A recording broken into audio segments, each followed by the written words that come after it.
So this is a bill. It's a statement, and the amount is $8,000, and I accept its value is nothing. It has no value, and so if you write accepted for value and returned for value for settlement and closure, and then, now I was wrong here, I got the exemption number that you got to write. Anyways, go to 96 is the fix. It'll be explained more clearly. But this remittance voucher is really a coupon. And if you talk to someone in banking, this number this is a check. And this is the remedy for this. And if you know what to write on here, and how to address it. If you know what to write on here, you send in the remittance voucher. That's the remedy. 96 is the fix. Robert Menard explains it all really well. I just discovered that in the past couple weeks, but apparently a lot of people have been doing this for several years. It's not a remedy I've used, but I understand that it works and a lot of people have been using it. I just learned how to use the bond, the security. This is the security of the person. Now I think our Charter of Rights says something about the Charter of Rights of Canada say you have the right to freedom and the security of the person, right? And people don't understand what's being said. They figure security of the person means that you have the right to be secure in your body, to not be harassed or to be protected by government. They think, well, the person, security of the person, that means I have the right to be protected by my government, right? That's what most people think the security of the person means. Well, we understand now that person is a fictitious corporation, and a security is something that's exchanged on the Security and Exchange Commission. Canadian Charter of Rights says that you have the right to the security of the person. What that means is that you have the right to the stock, the bond, the security, which was made on the corporate fiction, the person. Person's a corporate fiction, it's not an individual. So that's what's meant by you have the right to the security of the person. Your bond is being maintained by a fiduciary, it's generating interest, and it has value, and you're not controlling it. And you can use the security to discharge debt.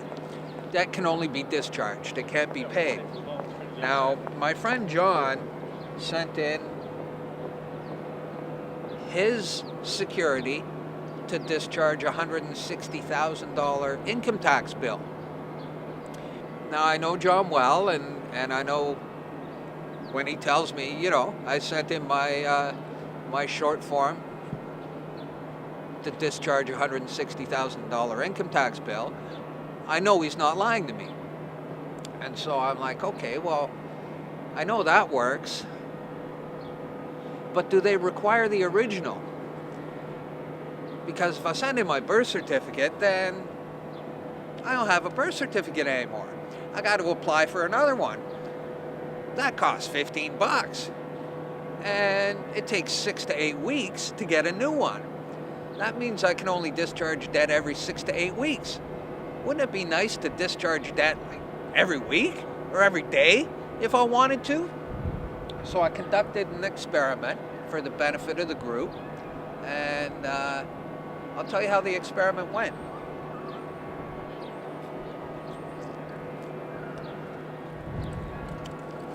I got this color photocopied, got a big stack, 20, and then I took them in, I got them all notarized. So this is a certified true copy. I thought, well, wouldn't it be cool if a certified true copy worked just as good as the original? So I sent in the original, I gotta wait 6 to 8 weeks for a new one. if a certified true copy works just as good as the original, well, geez, I just got a big stack of 20 certified true copies. I can use them all the time. So that's the experiment that was conducted. I sent 3 documents. I sent the original statement of account. This is what I sent. This is not the original. This is a copy of what I sent. And I'll read it to you. I addressed it to the Commissioner of Revenue, care of the Receiver General, and it's a good faith notice. And I open it up understanding that the person who opens this isn't going to understand what I'm doing or what's being said. So in the very first paragraph, I say, for confidentiality reasons, I direct you to discuss this with the authorized sponsor for the name, and that being the Honorable Minister Judith M. Hartman, the Deputy Registrar General. So that's what the first paragraph says. It basically says, here, forward this to your boss. She'll understand what's going on. The second paragraph says, I, being the joint recipient of this valuable token, and that's what the short form birth certificate is referred to as, a valuable token.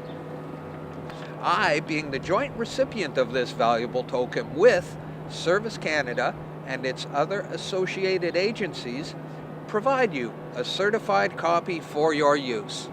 I direct you to discharge this tax and duty immediately to settle this matter. That's it. Isn't that simple? Next sentence I say, may it require the original valuable token to discharge this tax and duty, feel free to contact me in peace, love, and charity at the sanctuary noted below, belonging to the higher powers ordained by God, as it is written in the authorized 1611 King James Bible at Romans 13, 1 through 7. Now, the Creator created this planet and everything on it, so whatever made us think we could own anything?